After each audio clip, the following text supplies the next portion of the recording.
박근혜 대통령에 대한 정치권의 탄핵 추진이 급물살을 타고 있습니다. 이런 가운데 법무부 장관과 청와대 민정수석이 동시에 사표를 제출하면서 사면 빠져에 빠진 청와대 고민도 갈수록 깊어지는 것 같습니다. 최창렬 용인대 교수, 김광덕 전 한국일보 정치부장 두 분 모셨습니다. 어서 오십시오. 안녕하세요. 김현웅 법무부 장관, 최재경 청와대 민정수석 사의 표명을 놓고 해석과 관측이 엇갈리고 있습니다. 청와대 항명아니다라고 부인하고 있는데 어찌된 일인지 산왕을째 사표를 수리하지도 반려하지도 못하고 있습니다. 최 교수님, 청와대의 속사정 어떻게 보고 계신지요?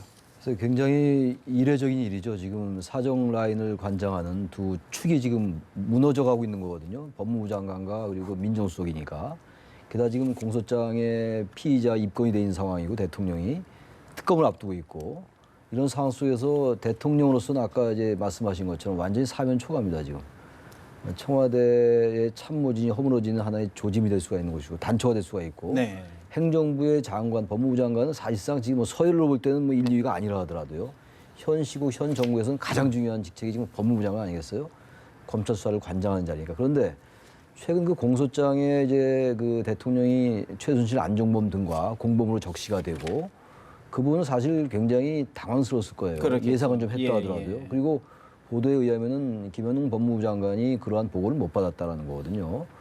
최재근 민정수석도 어느 정도 검찰의 통제를 잘 하지 못하고 있는 상황인 것 같아요, 지금. 예. 전반적인 정황으로 볼 때 100%는 아니라 하더라도요.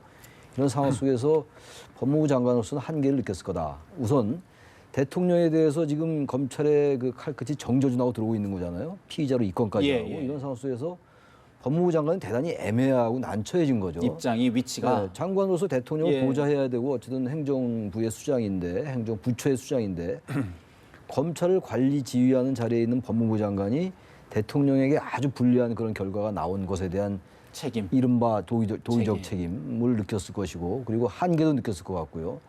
또 최재경 민정수석의 경우도 더구나 최재경 수석 같은 경우는 임명장 받은 지가 닷새밖에 안 됐잖아요. 어제 기준으로 해가지고. 예. 그러니까 이건 정말 이해가 안 가는 상황이거든요. 그런데 최재경 민정수석도 검찰 통제하는데 한계를 느꼈을 것 같기도 하고 또 하나 이제 여러 가지 설에 의하면은 대통령에 대한 불만 아니냐 이런 네네네. 설도 있어요. 일각에서도. 예. 알 수는 없습니다. 그렇죠. 근데 대통령에 대한 불만 차원보다는 검찰을 통제하지 못하는 것에 대한 한계 같은 한계. 거. 또 하나의 분석은 검찰에 대한 강력한 경고의 메시지다. 근데 견제구다. 전 지금 최재경 민정수석이나 김현웅 법무장관이 검찰에 대한 경고는 별로 의미가 없다고 봅니다. 이미 검찰도 그 물살을 타기 시작했어요.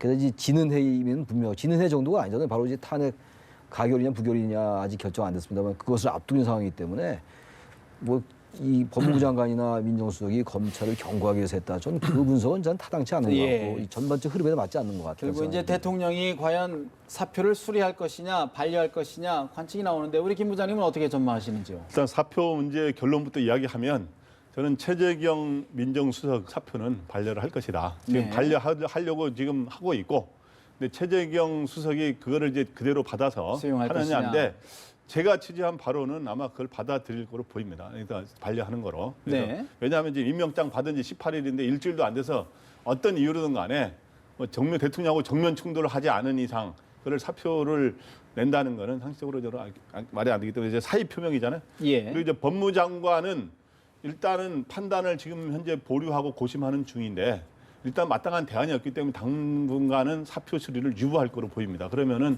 일단은 김현웅 법무장관 체제로 일단 갈 가능성이 높다고 보는데 하나는 반려고 하나는 유보다. 유보다 이렇게 예. 되는 저는 이제 그렇게 봅니다. 그런데 이제 제가 이제 과거에 취재한 경험에 따르면 이 사의 표명이라든가 사직서를 내는 일은 자주 있어요.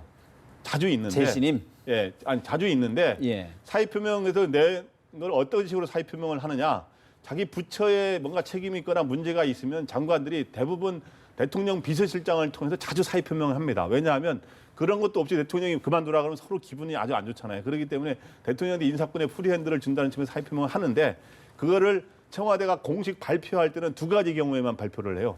사표를 수리하기로 결정했을 마음을 때 먹었을 때 하고 그냥 반려했을 때는 없던 일이 됩니다. 참고로 예. 청와대에서 그때 설명을 하더라고요. 그 사의 표명 기사가 잘못됐습니다 하니까 실제로 사의 표명 했다는데 하니까 그거는 사표 수리 안 한다는 건 없던 일이 되는 겁니다. 이렇게 하는데 그렇게 하거나 또 하나는 다른 정치적 목적이 있을 때 발표를 하는 겁니다. 그래서 저는 어저께는 사표 수리를 위해서 사표했다는 거를 나중에 대변 일부 언론에 먼저 쓰고 이제 청와대가 바로 확인하지 않았습니까? 그거는 다른 의도인데 그거는 뭐냐면 검찰에 대한 일종의 시그널을 경고의 보낸 메시지다.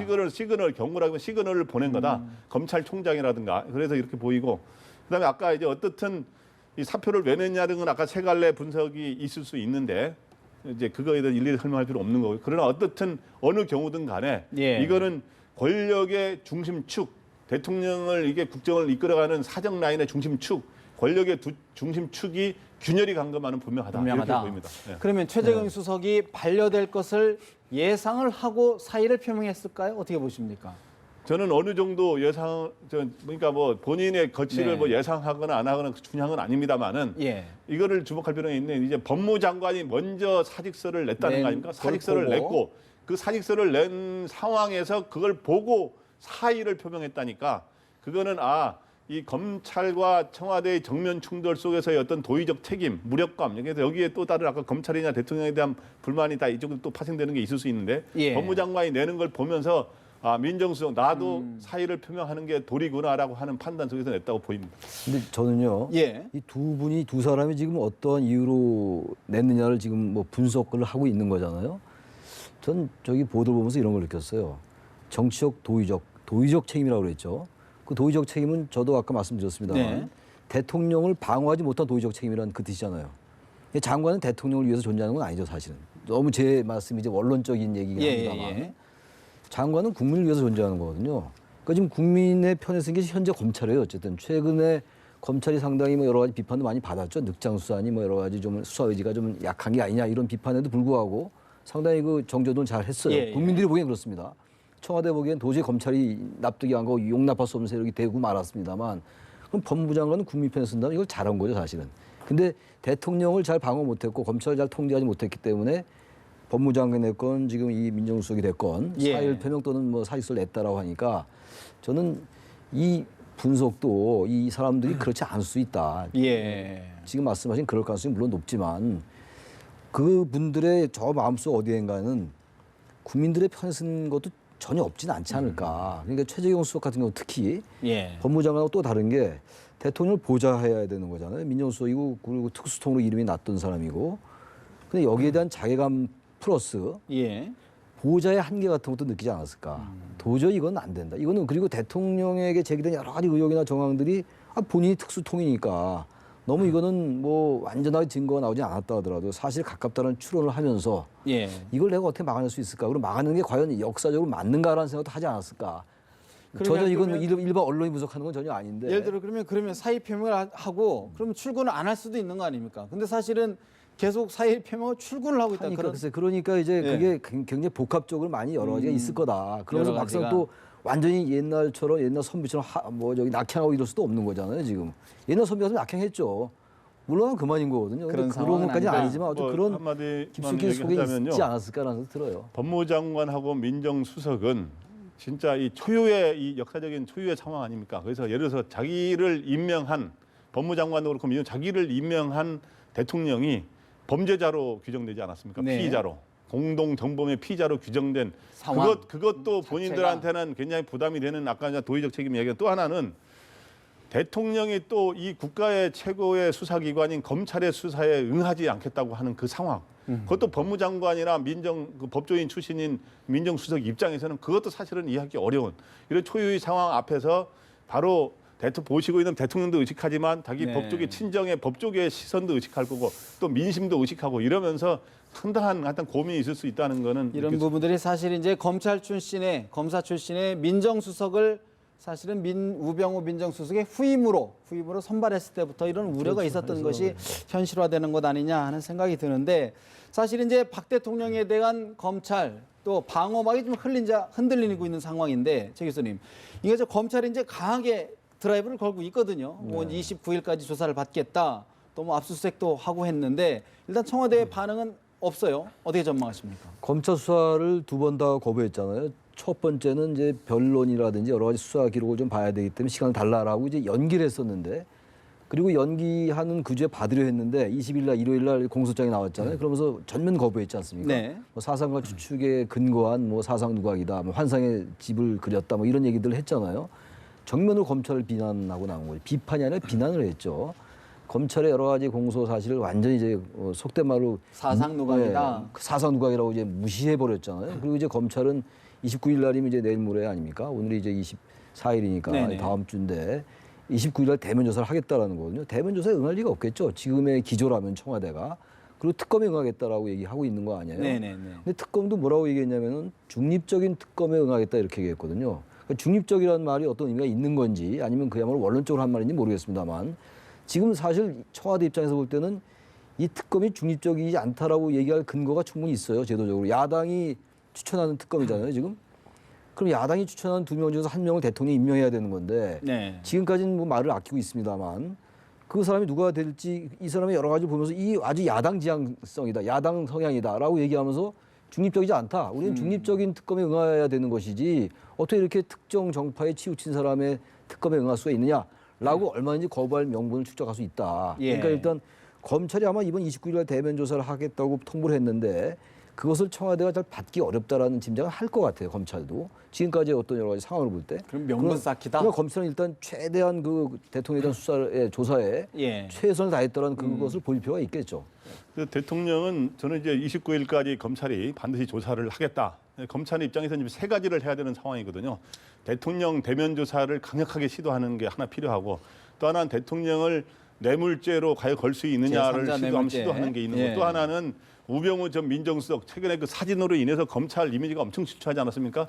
그래서 그 자존심을 살리기 위해서는 우병우 민정수석을 조사해서 직무유기 같은 거로 가서 사법 처리를 시도하는 거죠. 세 가지를 목표로 마지막을 노력을 하고 있는데 예. 대통령은 어떻든 대면 조사에는 본래 말한 대로 응하지 않을 거로 보이고요. 예. 그럼 이제 앞으로 이제 그러면은 검찰 조사를 응하지 않으면 앞으로 세 가지 숙제 앞에 놓이게 되는데 이제 그럼 특검 조사하고 그다음에 탄핵 국면에 이제 국회에서 의결될 경우 이제 헌법재판소에서 이제 변호인을 해 구성한 그런 만약 의결될 걸 전제할 경우 예. 그다음에 국정조사 이 세 가지 관문에 대비해야 돼요. 근데 문제는 제가 그때 노무현 전 대통령 때 그 탄핵을 받았을 때 제가 그때 취재를 했었거든요. 2004년도에. 예, 그때 이제 제가 하는데 그때는 그래도 2년 차인데다가 다시 탄핵 역풍이 바로 불면서 뭔가 이 대통령이 다시 복권할 가능성이 높다라고 돼 있었기 때문에 당시에 12명의 아주 초호화 드림팀 변호인을 구성했어요. 당시 문재인 전 민정수석에다가 나중에 대법원장 된 이홍훈 씨, 그다음에 뭐 한승원 전 감사원장, 뭐 하경철 전 헌법재판관 네네. 이런 진짜 그 당시 법조인 중에 최고 거물급들로 12명을 구성했는데 지금 이 박 대통령이 최근에 유영하 변호인을 선임한 걸 보면 한 4, 5명으로 구성한다는 말이 나오는데 과연 이렇게 구성할 수 있느냐? 선수를 찾을 수 있을까? 찾을 수 있을까 하는 근데 지금 현재는 민기 말로서 탄핵으로 지금 가면은 굉장히 여론도 지금 역풍이 불기가 쉽지 않은 상황인데다가 예. 그래서 또 하나는 탄핵 가면요 노무현 대통령 그때 보니까 탄핵 가면은 그렇게 말씀을 많이 하던 분이 탄핵 가니까 아무 소리를 안 하는 정치적 진짜 직무정지 상태가 되더라고요. 그런 상황에서 그러면은 어떤 상황이 되냐면 이 청와대 민정수석실이 지금 현재 대통령 직무가 유지될 때는 네. 개인 변호인단이 구성돼서 그걸 주로 하고 민정수석은 지원하는 역할을 하거든요. 예. 그런데 대통령 직무 딱 정리되는 순간 그것도 못한다. 청와대 민정수석실뿐만 아니라 청와대 모든 참모진이 대통령의 리더십을 보조하는 역할을 전혀 할 수가 없습니다. 그거 자체가 불법이 돼요. 그래서 지금 이 청와대는 현재 이 국회에서 탄핵이 통과되느냐 안 되느냐가 지금 다음 주가 이제 그 2일이냐 12월 2일이냐 9일이냐인데 상당히 지금 운명을 결정하는 중요한 시기다 이렇게 보입니다. 그 대통령의 직무정지는 그야말로 완전히 대통령직을 상실하는 거예요. 자연인이 되는 거죠. 그 자연인이 되는 순간에는. 거 단지 대통령직은 유지하고 있는 거죠. 네. 법률적으로. 그러나 대통령이 행사할 수 있는 권한이 완전하게 정지되는 거거든요. 대통령 부재 상태. 그러니까 헌법 71조에 따라서 권한대행이. 총리가 권한대행 역할을 하는 거잖아요. 대통령 권한대행을. 그러나 대통령 권한대행은 대단히 제약적입니다. 대통령 역할을 한다 하더라도요. 기본적으로 우리 헌법이 대통령에게 부여하고 있는 그 여러 가지 권한들 있잖아요. 국군 통수권, 여러 가지 네, 개헌선포권 여러 가지 있잖아요. 그거는 선출 권력이라는 것을 전제로 하고 하는 겁니다. 헌법에서. 그러나 지금 대통령 권한대행을 총리가 한다 하더라도 이건 선출된 권력이 아니기 때문에 물론 국회 임명 동의를 받은 사람이라 하더라도요. 총리는 다 국회 임명 동의를 받아야 되는 거 아닙니까? 예. 그렇다 하더라도 권한대행은 선출 권력이 아니기 때문에 권한이 상당히 제약적이에요, 사실은. 그러니까 사실 대한민국의 최고의 국정 컨트롤 타워의 부재로 가는 거죠. 예. 노무현 대통령 때 말씀하셨는데 노무현 대통령 때 그 과정을 보십시오. 그때 3월 달에 발의됐어요. 2004년도 3월에. 그리고 17대 총선이 2004년 4월이었습니다. 4.13 총선이었어요, 그때. 그 총선거 결과 열린우리당이 소수당에서 과반 획득했습니다. 그 여대 야소가 됐어요. 그러니까 민주당 후보로 노무현 대통령이 당선됐다가 노무현 네. 후보가 자신이 민주당을 탈당하고 열린우리당을 창당했었지 않습니까? 그러니까 열린우리당은 집권당임에도 불구하고 소수당이었다고 말이죠. 그러니까 민주당과 이제 한나라당이 연합해서 탄핵을 통과시켰는데 그 탄핵을 통과시켰지만 총선거에서는 졌어요. 네. 그 다음에 5월 달에 헌법재판소 판단이 판결이. 있었거든요. 그러니까 헌법재판소가 그 총선 결과를 봤다고 봐야 되겠죠. 지금은 그 상황이 전혀 아니라는 겁니다. 예. 지금 국민들이 지금 탄핵을 바라고 있는 상황이고 그때는 국민은 탄핵을 안 바랬고 정치권이 탄핵을 바랬더니 굉장히 지금 상황이 다르다. 그 말씀은 좀 탄핵이 가결이 된다 그러면 법률적인 어떤 지원, 보조를 전혀 받을 수 없는 고립무원의 상태가 된다 이런 말씀이신 네, 거죠? 그러니까 저는 법률적으로 당연히 그렇고 네. 저는 그때 받지 않습니까? 예, 제가 예, 청와대 예. 출입 기자로서 노무현 대통령이 참 말씀하기를 얼마나 좋아했습니까? 근데 진짜 63일 동안 진짜 침묵의 청와대 생활을 했고 또 네. 법률적으로뿐만 아니라 실제로 청와대 참모진은 대통령을 지원하는 이 보좌 업무를 할 수가 없어요. 원래는 청와대 비서실 직원들도 권한 대행을 보좌하게 돼 있어요. 그런데 고건 당시 이제 권한대행, 고건 총리가 이제 권한대행을 했는데 고건 총리가 청와대 참모진의 도움을 받는 일까지 하는 오버하는 거 아니냐 그래서 그렇게 하지는 않았지만 그래서 법률적으로는 그럴 수 있다. 법률적으로도 지원을 다 끊기는 상황이 된다. 그런데 이제 알겠습니다. 아까 권한대행의 권한은 대통령의 권한을 거의 다 이어받을 수 있도록 돼 있는데 그 논란은 있는데 예를 들어서 헌법재판관이 1월하고 3월에 그만두잖아요. 예. 9명 중에. 그러면 두 사람이 그만두면 과연 7명 중에 6명이 찬성을 얻느냐 씌울 수 있느냐 하는데 그거를 혹시 권한대행이 헌법재판관을 임명할 수 있느냐에 대해서는 그 양론이 논란이 있던 있다. 거예요. 양론이 있더라고요. 사실 황교안 이제 국무총리 대행 문제도 사실 정치권에서 그동안 논란이 되어 오다가 이제 정리가 된 거 아닙니까? 야당에서 이제 국회 추천 정리 안 하겠다라고 했는데 가시화되는 거 아니겠습니까? 많이 의결이 된다 그러면?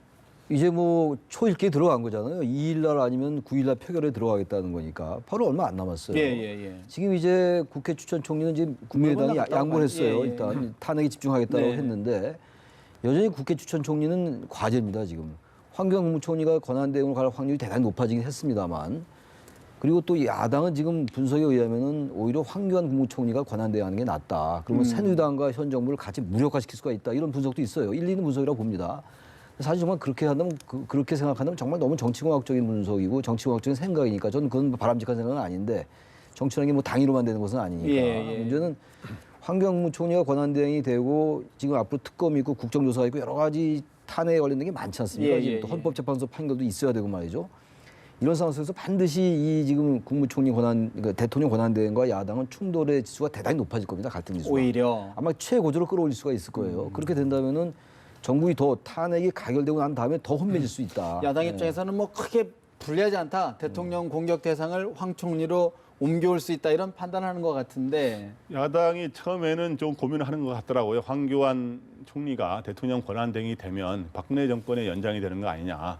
그래서 우리가 새로운 저희 과도 내각에 중립적인 총리를 우리가 지명해야 되는 거 아니냐 해서 미련을 좀 가졌었는데 최근에는 거기에 미련을 갖지 않는 쪽으로 심지어 이제 국민의당이 그걸 많이 주장했었는데 국민의당도 어제부로 우리 선 총리 추천을 이제 고집하지 않겠다 이렇게 하는 거 보면 예. 야권은 이런 특기죠. 이제 어떤 계산을 하느냐 하면 일단 황 총리가 되면 계속 그 공격의 타겟이 생길 수 있잖아요. 공격의 타겟이 생기면서 뭔가 새누리당을 돕고 있지 않냐고 하면서 공격을 할 수 있는 데다가 실질적으로 과거 권위주의 정권처럼 제1인자 권력의 대통령 권한대행이 있다 그래서 그게 관권 선거로 인해서 어느 당에 유리하게 작용될 가능성은 거의 없거든요, 지금은. 그렇기 때문에 오히려 야권도 이제는 황 총리가 권한대행 되는 게 네. 우리한테 그렇게 불리하지만은 않다 하는 것 같습니다. 김병준 총리 대정자의 위치가 모호해지는 것 같습니다. 국회 탄핵의 시계가 빨라지고 있습니다. 야당 이르면 다음 주 토요일 늦어도 그 다음 주에는 탄핵안 표결에 나서겠다고 시점을 밝혔습니다. 우상호 원내대표 이야기, 박지원 비대위원장 이야기 마저 들어봅니다. 박근혜 대통령의 탄핵 일정은 정기 국회 내에 하겠습니다. 빠르면 12월 2일, 늦어도 12월 9일 날 국회 본회의장에서 탄핵안이 표결되도록 하겠습니다. 탄핵에 집중하기 위해서 여러 혼란스러웠던 사안들을 정리하겠습니다. 국회 추천 총리 문제는 더 이상 검토하지 않겠습니다. 경제부총리 문제는 현재 혼선이 있는데 이 문제는 야3당과 상의해 보겠습니다. 탄핵 통과까지 여야 사당이 공조를 하자고 다시 한번 제안합니다. 우병우 전 수석이 검찰 정보수사를 최순실 씨에게 흘린 의혹과 함께 대통령이 개입해서 수사 무마를 약속하였는지 조사하여야 합니다. 이 사실이 밝혀지면 박근혜 대통령에게 제3자 뇌물수수 혐의를 적용할 수 있습니다. 박근혜 대통령의 제3자 뇌물수수 혐의를 추가해야만이 탄핵에 유리한 고지를 가질 수 있다라고 생각합니다. 더불어민주당 우상호 원내대표 모든 불확실성을 줄여서 국민들이 예측 가능하도록 하겠다. 그러면서 탄핵 일정을 밝혔습니다. 박지원 비대위원장 탄핵 순간까지 여야 사당이 공조하자고 제안했습니다. 김 부장님, 현재로서는 국회의 분위기, 정치권의 분위기는 탄핵안이 통과될 가능성에 무게가 좀 실리는 것 같은데 어떻게 전망하시는지요? 현재 상태로 투표가 이루어진다 그러면은 제가 보기에 통과될 가능성이 약간 높습니다. 사실 아슬아슬하긴 합니다만은 200명의 찬성을 얻어야 되잖아요. 300명 의원 중에. 근데 이제 범야권의 의원이 171명이고 그렇기 때문에 이제 소위 말해서 새누리당의 29표. 29표는 비박계를 중심으로 29표가 나오느냐인데 지금까지 공개적으로 표명한 의원이 한 32명 되지 않습니까? 근데 고민하는 의원이 한 뭐 40명? 50명까지 되고 그러니까 그리고 이제 최근에 또 어제 오늘 들려온 이야기 따르면 김무성 전 대표가 지금 사실상 구두로 서명을 약속을 받고 있는데 한 40명 가량 약속했다. 이런 거로 보면 170 플러스 40하면 200이 넘으니까 현재로 투표한다면 찬성이 돼서 이제 탄핵이 가결될 가능성이 높은데 근데 이제 이 새누리당 의원들의 고민이 있더라고 만나 보니까 뭐냐 하면 탄핵을 그 추미애 대표는 돌팔매라는 평가 있었죠. 만약에 이 탄핵안이 가결되지 않으면 소위 민심의 역풍을 새누리당에 거세게 국민들이 탄핵과 하야를 중에 바라는데 왜 새누리당 결국에는 당신들의 공범이라는 게 확인됐다라고 하는 이런 부담이 있을 수 있는 건데 또 하나는 어떻든 새누리당 의원들이 보수층의 지지를 받고 선거를 치러온 사람들이기 때문에 이런 게 나중에 또 선거 치를 때 혹시 찬성을 했다가 야당이 주도하는 거에 찬성했다가 또 다시 혹시 역풍이 될 수 있다 나중에라도 이런 또 고민이 실제로 갖고 있더라고. 그래서 어떤 변수가 있냐 하면 지금 새누리당의 여야 중진이라든가 초재선들이 지금 서로 접점을 모색하고 있지 않습니까? 비대위 구성으로. 그 비대위 구성으로 접점을 마련하게 되면 지금 이정현 대표가 아니라 새로운 대표 체제가 들어서면서 그 전후가 되겠죠. 전후 과정에서 투표를 하는데 우리 새누리당은 야당이 주도하는 탄핵 투표에 집단으로 불참하자 하는 상황이 와버릴 수가 있다는 거죠. 그렇게 하면 투표하러 가기가 비밀 투표를 떠나서 그게 하나의 공개 투표가 되는 그런 상황이 되는 거죠. 그러니까 새누리당이 집단적으로 당론으로 투표를 하지 말자. 이건 야권이 주도하는 거니까 이라는 그 변수가 하나 거론되는 거 있고요. 또 하나는 뭐냐 하면 내가 탄핵에 반대를 하지는 않지만 찬성도 안 하는 아까 고민의 발로로서 기권표를 던져버리는 사람들이 나올 수 있다는 거죠. 지금. 그렇기 때문에 그런 변수는 남아있다. 그래서 어떻든 이 가결이 되더라도 굉장히 아슬아슬하지 않겠냐라는 또 새누리당 이정현 대표가 과연 그런 당론을 채택할 수 있는 리더 힘이 있을까 좀 어떻게 보시는지요? 지금 일리 있는 분석이라고 생각합니다. 예측할 수 없죠. 가결도 부결도 예측하기 어려운 상황이고 어떻게 이제 의원들의 마음에 변수가 작용하는지에 따라서 그날 이제 판가름이 날 겁니다. 근데 저는 항상 믿는 게 이 민주주의라는 게 말이죠. 선거의 예를 들어봅시다. 지난 총선 때 새누리당이 압승이라고 예상하지 않았어요? 대개? 근데 압승한 게 아니라 패배한 게 아니 패배도 패배입니다만 일당도 못된 패배였어요. 대개는 이제 과반을 획득하지 못하는 걸 패배라고 그러잖아요. 근데 그 일당 자리를 뺏겼잖아요. 그래서 저는 믿는 게 선거의 경우가 집단 지성이 발현되는 거잖아요. 각자의 개인의 생각이 다르지만 그게 민주주의의 위대함입니다. 그래서 이제 대개 너무 원론적 얘기 같긴 합니다만 그 다수에 의한 지배를 다수에 의한 전제를 걱정해서 여러 가지 장치가 있는 거잖아요. 이번 같은 경우는 이걸 다수에 의한 전제, 다수의 목소리만 있고 이른바 샤이 박근혜 이런 것과는 전혀 전 상황이 다르다고 보기 때문에 네. 의원들이 기본적으로 민심에 민감한 사람들이에요. 물론 자신의 정치적인 어떤 선거 이런 걸 의식하겠습니다만, 그리고 우리 김 부장님 말씀하신 저는 그런 거 충분히 있는 면이라고 생각을 해요. 예. 그럼에도 불구하고 만약에 그 무슨 당론을 채택하는 건 어림도 없는 얘기고 그걸 그건 그런 일은 거의 안 일어날 겁니다 아마. 근데 집단으로 안 들어가서 뭔가 거기에 대해 의사를 표시한다. 저는 그것도 못할 것 같아요. 왜냐하면 오히려 역으로 나중에 이 탄핵을 찬성해서 보수층의 표를 못 받는다는 그런 말씀하셨잖아요. 전 반대로 전체 민심이라는 게 있기 때문에 네. 탄핵에 반대를 했다면 그 자체가 완전히 정치권에서 사라진다는 판단을 더 앞서하지 않을까라는 이 생각이 부분은 들어서 진보 보수의 문제가 문제를 떠나서 아니다. 왜냐하면 지금 보세요. 지금 박근혜 대통령에 대한 지지가 5%로 떨어져도 지금 민주당으로 잘 안 옮겨간다는 얘기잖아요. 그러나 분명한 것은 국민들의 거의 대다수가 지금 대통령 이거 자기 없다라고 얘기하는 거잖아요. 그 민심에 예. 따를 거다 국민들이 의원들이. 저는 그래서 가결이 될 확률이 높고 생각보다 200표 상당히 상회할 수 있는. 상회하는 표가 나올 가능성은 높다라는 생각도 합니다. 사실 네. 그러니까 지금 일반적으로 예상하면 가결이 될 가능성이 높은데 예. 아까 저는 이제 그렇지 않은 변수를 아까 변수들이 이야기했던 이제 그런 변수들이 있다. 이거죠. 결국은 이제 김무성 전 대표가 사실은 이제 대통령 탄핵에 발벗고 나서겠다 이러면서 새누리당 일각에서는 정치적으로는 이미 분당된 것 아니냐라는 분석까지 나오는데 이정현 대표 강경한 입장을 밝혔습니다. 직접 들어보실까요? 야당 대표가 탄핵에 대해서 강박하지 않겠다, 그리고 구걸하지 않겠다 이렇게 얘기를 했습니다. 한마디로 말해서 우리의 하수인이 되어달라. 우리가 하자는 대로 따라라 라고 하는 얘기 아니겠습니까?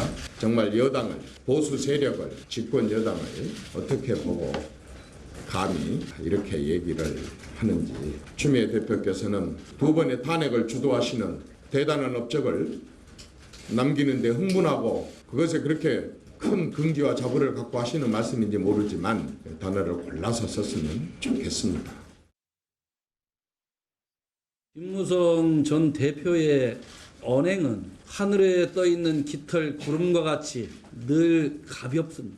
본인의 정치 생명을 연장하기 위해서 어떤 일도 마다하지 않고 있습니다. 김무성 대표의 여러 가지 언행들은 적반하장이고 후안무칩니다. 대권도전 포기 선언에 대해서 아무런 반향도 없습니다. 오직 혼자만의 메아리일 뿐입니다. 먹던 우물에 우물을 던지려면 본인부터 의원직을 사퇴하고 정계 은퇴를 선언하는 것이 당원들과 국민에 대한 저는 도리라고 봅니다. 새누리당 이정현 대표 한마디로 말해 야당이 집권 여당의 하수인, 여당이 집권 야당의 하수인이 되려는 말이냐라고 강하게 항의했습니다. 이장호 최고위원 김무성 전 대표의 언행 떠있는 깃털 구름보다 가볍다. 먹던 물에 우물을 던지지 말라라고 이야기를 했습니다. 최 교수님, 사실 이제 탄핵 절차 야당이 예고한 대로라면 이제 채 일주일 남짓 그렇죠. 남아 있는데 새누리당에는 상당한 충격파가 될 것 같습니다. 어떻게 전망하시는지. 분당, 갈등. 현재 김무성 전 대표가 이제 대선 불출마 선언하고 개헌을 이제 자기가 나서겠다, 개헌에 나서겠다 이런 얘기를 했잖아요. 그 말 속에는 아무튼 개헌을 고려해서 뭔가 정계 개편 이런 것들을 의식하는 거겠죠. 그리고 이제 그 다음에 자신의 어떤 정치적 입지를 모색하는 부분도 있는 것 같아요. 그러나 당장 지금 만약에 정말 이 새누리당의 분당이라는 것이 있으려면은 어제 김무성 대표가 탈당을 선언했을 거예요. 근데 탈당 선언하지 않았지 않습니까? 탈당 선언하지 않고 그 안에서 뭔가 세력을 구축하고 친박과 분리를 하면서 그러면서 개헌을 고리로 해가지고 명분을 확보해 나가겠다 이렇게 전 보여집니다. 그래서 당장 탈당이 이루어질 가능성은 대단히 적다고 보고 또 하나 문제는요. 이 탈당이 이루어지려면 특정한 지역 기반이 하나 확실하게 있어야 되고 대선 주자가 한 명이 있어야 돼요. 그러니까 지난번에 이제 똑같이 대비할 수는 없습니다만 국민의당 같은 경우가 그런 거 아니었어요? 민주당에서 이제 분당할 때 더불어민주당에서 호남이라는 지역 기반과 이제 안철수라는 대선 주자 이 두 가지가 결합돼서 그게 가능했다고 좀 봅니다. 어쨌든 간에 물론 부림정당은 안 된다. 그렇죠. 그리고 또 하나 선거를 앞두고 있어야 된다. 총선거. 그래야 의원들이 움직이기가 쉽거든요. 그러나 지금 총선거가 너무나 많이 남았잖아요. 그리고 대선을 치르고서 그 이후에 정치 상황이 너무나 지금 유동적이잖아요. 개헌을 할 수도 있고 그 대선 전에 할 수도 있고 후에 할 수도 있고 이런 상황 속에서 의원들이 쉽게 움직이기 쉽지 않다. 지역 기반도 그렇고 선거가 너무 많이 남은 것도 그렇고 네. 대선 주자급 인사가 역시 좀 부재하고 이 세 가지 때문에 저는 그게 쉽게 사실 분당되거나 이럴 가능성은 적다. 탄핵 절차가 이제 갈등의 최정점에 설 것 같긴 하는데 우리 김 부장님 어떻게 좀 김무성 전 대표의 어저께 기자회견 내용을 보면 단어는 크게 4가지 단어가 있어요. 탄핵, 그다음에 이제 대선 불출마, 그다음에 개헌, 그다음 탈당인데 네. 쉽게 말하면 이제 어저께는 대선 불출마를 명분으로 탄핵 전선에 앞장서겠다 이거 아닙니까? 예, 예. 그런데 이제 그러면서 소위 개헌을 위해도 나중에 앞날은 개헌을 통해서 개척하겠다 이렇게 했는데 그런데 이제 탈당은 안 한다 현재로서 이렇게 했는데 저는 탈당은 안 한다는 건 현재로서 안 한다는 거지. 저는 이 전략이 뭐냐면 탈당을 주도해서 제4지대의 수장이 되려는 지금 당내 비박계 수장인데 밖에 가서 제4지대를 정당을 만들면서 수장 역할을 하겠다는 거거든요. 네. 그러면서 소위 제3, 4지대를 묶는데 자기가 중심 소위 세멘트 역할을 하겠다는 그런 킹메이커. 입장, 킹메이커로 하겠다는 건데 현재 그렇게 탈당을 하는 움직임을 만들어내려면 탄핵으로 이 새누리당을 갈등의 최전선으로 끌고 가면 예. 그러면 탄핵 찬성과 반대라는 거는 한 지붕 지금 2가 중인데 한 지붕에 살 수가 없게 돼요. 딱 탄핵 그 투표가 이루어진 순간, 가결되는 순간 같이 이루어질 수 없기 때문에 그때 이미 그 사이에 탄핵을 발의했거나 탄핵 서명한 사람들 있지 않습니까? 그게 40명이 되든 50명이 되든 30여 명이 되든 이런 사람들끼리 딱 집단으로 탈당하기 위해서 지금 그 작업을 하는 거다. 원튼 원치 않든 탄핵이라는 결정이 나면은 분당, 정치적 갈등, 갈림길을 서게 된다. 탄핵을 계기로 새누리당은 분당의 보수정당이 지금까지 분당에 피적할 만큼 큰 게 나눠진 게 없었는데 예. 그런 분당으로 가게 되고 그러면은 정치권 단순한 새누리당의 분화뿐만 아니라 정치권 전 분야의 전체의 빅뱅의 정계의 계기가 된다. 개편일 수 있다. 빅뱅이 계기가 된다. 사실은 이제 새누리당 오늘 여론조사 업체 리얼미터 여론조사 결과를 보니까 최근에 들어서 제가 본 여론조사 중에 보니까 3당으로 추락한 건 처음이거든요. 사실은 그렇죠. 이런 부분들 사실 좀 예사롭게 그러니까 봐서는 안 될 것 예사로 같은데 저 지금 네. 또 그래픽 나오는데 지금 더불어민주당이 33.4%, 그다음에 국민의당이 17.9, 새누리당이 16.7, 오차 범위도 벗어난 겁니다. 벗어났죠. 그랬는데 예. 이제 그러니까 지금 이게 예사로운 상황은 아니에요. 집권당이 예. 제 3당으로 전락한 거잖아요. 지금 예. 그래서 지금 말씀처럼 저도 분당 가능성 충분히 있다고 생각합니다. 지금 현재 친박과 비박은 이미 사실 같은 당에 있지만 전혀 생각 자체가 다르고 지향점도 다르고 이렇게 돼 있는 상황이기 때문에 분당 가능성 충분히 있고 또 하나는 제 3지대가 아직은 좀 수면 아래에 있습니다만 이 탄핵이 지나간 다음에 뭐 헌법재판소까지 탄핵은 가겠습니다만 개헌론은 반드시 부상할 겁니다 아마. 왜냐하면 이 최순실 게이트가 대한민국의 전반적인 문제를 아주 상징적으로 드러내고 있는 거거든요. 정경유착이잖아요 전부 이게. 최순실이가 대통령에게 영향을 행사해서 그 정경유착 때문에 여러 가지 일이 벌어지고 있는 거 아닙니까 지금? 그렇다면 이 정경유착적인 요소를 혁파하려면 결국은 대한민국의 틀을 고쳐야 되는데 이 개헌이라는 게 단순히 권력 구조의 문제만은 아닌 거죠 사실은. 앞으로 논의할 부분이긴 합니다만 어쨌든 그래서 개헌을 고리로 해가지고 뭔가 바꿔야 된다는 그런 당위성을 가지고 있는 거 아니겠어요? 예, 국회의원들도 상당수가 여기에 동의하고 있고 그래서 어떤 형태로든 간에 개헌을 고리로 한 그 이제 정계 개편 그리고 아까 말씀하신 그런 여러 주자들 있잖아요. 반기문, 뭐 안철수, 손학규 이런 분들과 같이 김무성 뭐 같이 할 수 있는 건데 글쎄 그렇다고 해서 당장 그게 분당으로 연결되느냐 가시화되기는, 그건 여러 가지 아직 조금 더 성숙해야 된다. 저런 요건들이. 여론조사 결과를 보면서 사실 보수 진영에서는 이게 보수의 본령 자체가 흔들리는 것 아니냐, 토대가 흔들리는 것 아니냐 그런 우려의 목소리로 나오는데요. 저는 전적으로 맞는 지적이라고 생각합니다. 그러니까 뭐냐 하면 일단은 이번에 새누리당이 3.15까지 전락한 거는 1990년에 3당 합당이 있지 않습니까? 지금 그 당이 이어져 온 거예요. 당명이 계속 바뀌었습니다만은. 민자당. 그 전에 그게 이제 소위 김영삼 세력하고 그 전에 군부 민정당. 세력하고 합쳐서 이제 만들어서 90년부터 지금까지 26년 만에 최악의 지지율이 나온 거예요. 그 사이에 1997년 대선에서 패배하고 또 나중에 차떼기 사건 벌어지고 했을 때도 지지율이 폭락했습니다만은 이번은 그때보다 더 떨어졌다는 거예요. 이것은 뭐냐 하면 지금 새누리당의 수명이 다 했다는 걸 보여주는 것이기도 하고 보수 진영의 대위기다라고 예. 하는 걸 보여주는 거예요. 그래서 이제 이거를 이제 위기를 극복하기 위해서는 이제 바닥까지 왔으니까 이제 두 갈래 길이 있는데 이제 분당을 통해서 이제 나가는 방법이 있고 이제 분당을 또 아니더라도 이거를 소위 재건축 수준의 새 집을 짓느냐 아니면은 리모델링 그냥 문패 바꾸고 당명 이름 바꾸고 도배하고. 새로 리더 새로 내세워 가지고 하는 식으로 도배해 가지고 리모델링을 하느냐 하는 그런 기로에 놓였다고 봅니다. 사실 오늘 여론조사 결과에서 사실 또 눈길을 끄는 게 하나가 대선 주자 지지도도 보니까 이재명 성남시장이 안철수 전 대표를 제쳤어요. 안철수 대표 지금은 대선을 생각할 때가 아니라고 하는데 안철수 전 대표의 이야기도 한번 잠시 준비됐으면 좀 들어볼 수 있을까요? 지금은 중요한 것이 어떻게 하면 이제 그 국민들의 뜻을 받들어서 탄핵을 할 것인가입니다.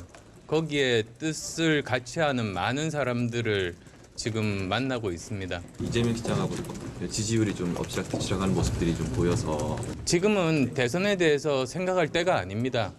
지금은 나라 살리기 운동한다는 구국 운동한다는 심정으로 지금 박근혜 대통령이 빨리 물러나가게 하는 것이 나라 살리는 길이라고 생각합니다. 국민의당 안철수 전 대표 지금은 대선을 생각할 때가 아니다. 구구운동을 하는 심정이다라고 얘기했는데 김 부장님, 예. 이재명 성남시장 한국의 트럼프다, 두테르트다 뭐 이런 얘기가 많이 나와요. 네, 그런 얘기까지 나오고 있죠. 네, 그러니까 네.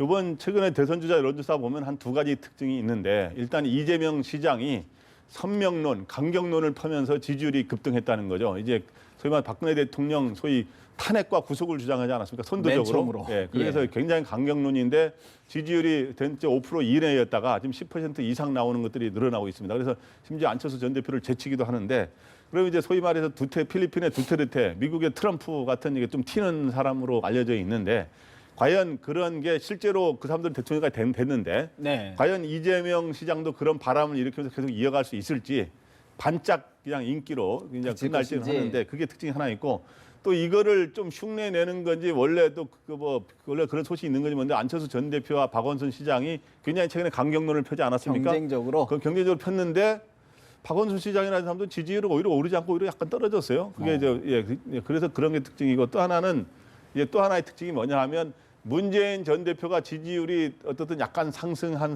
채로 좀 그대로 유지하고 정체돼 있고 반기문 총장이 최순실 정부에 와서 원래 1등 하다가 지지율이 좀 많이 떨어진 했죠. 차에서 또 이제 또 정체돼 있어요. 좀 떨어지다가 이제 정체돼 있는데 두 사람의 현재 양강 구도는 순위는 바뀌었지만 또 아직도 유지가 되고 있다. 이게 이제 특징입니다. 어떻게 보시는지요? 전망. 성남시장의 저 부상은 한국 사회의 기존 질서에 대한 반감이 그대로 드러난 거라고 생각을 해요. 물론 최근에 이 탄핵 정국, 이 최순실 정국 속에서 분명하게 정체성을 보여줬고 선명하게 보여줬죠. 그러나 그건 아까도 말씀하신 것처럼 박원순, 안철수 이런 분들도 그런 거 보여줬거든요. 네. 그 안철수 의원은 뭐 전 대표도 했고 대선 주자였잖아요. 이재명 씨가 사실은 뭐 기초단체장이에요. 지금 현재 성남시장이란 말이죠. 그럼에도 불구하고 왜 저렇게 지지율이 올라가냐. 나중에 어떻게 이것이 지속될지는 저도 모르겠어요. 반짝 상승 효과는 모르겠으나 분명한 것은 우리 사회도 필리핀이나 미국도 마찬가지예요. 기존 기득권 질서, 기존의 전반적인 질서에 대해서 뭔가 정하는 몸짓을 이재명 시장이 뭔가 보여줬던 보여주고 거예요. 있다. 그지 옳고 그르다의 문제는 전혀 별개의 문제인 것이죠. 지속성은 어떻게 보십니까? 전 그래서 뭐 예당하기 쉽지 않은데 전 나름 전 잠재력이 있다고 생각을 합니다. 왜냐면 이재명 시장이 하는 얘기가 뭐 완전히 뭐 트럼프처럼 이상한 얘기를 하는 것도 아니에요, 사실은. 그리고 시원시원한 얘기도 좀 하고 분명하고 입장이. 그리고 나름 또 성남시장을 잘 이끌고 있잖아요, 성남시를. 그렇기 때문에 저는 상당한 잠재력을 가진 후보로 당분간 지속될 것 같고 이것이 나중에 글쎄요 정계 개편에 어떠한 또 변수가 될 수 있지 않겠는가. 그러나 아직은 그렇게 중앙 정치에서 주목을 못 받고 있으나 이게 3위까지 올라왔잖아요. 그렇죠. 이제 그 반열에 올랐은 거예요. 일단 10%를 올라갈 때 이 상황이 달라지는 거거든요. 그런 점에서 이재명 저 현상은 우리가 계속 볼 필요가 좀 있다. 과연 안철수 대선 국면에서 이제 하나 아까도 사전에 이야기를 하고 이제 했는데 주목할 만한 건 뭐냐 하면 이제 김무성 전 대표가 김무성 전 대표는 이제 일종 킹메이커 역할을 하겠다 그런 거 아닙니까? 근데 본인의 위파괴력은 적지만 밖에 나가서 소위 반기문 총장이라든가 안철수 전 대표, 손학규 전 대표 등 이런 제3지대, 4지대가 이렇게 뭉치는 구도를 혹시 만들어내면 대선에 또 새로운 변수가 될 수 있다 이런 생각. 알겠습니다. 박근혜 대통령에 대한 정치권의 탄핵 논의가 급물살을 타고 있는데 최재경 민정수석, 김현웅 법무부 장관의 사표 논란, 청와대의 고민이 깊어지는 것 같습니다. 오늘 정치대담 여기서 마무리하겠습니다. 최창렬 용인대 교수, 김광덕 전 한국일보 정치부장과 정치현안 짚어봤습니다. 두 분 말씀 고맙습니다.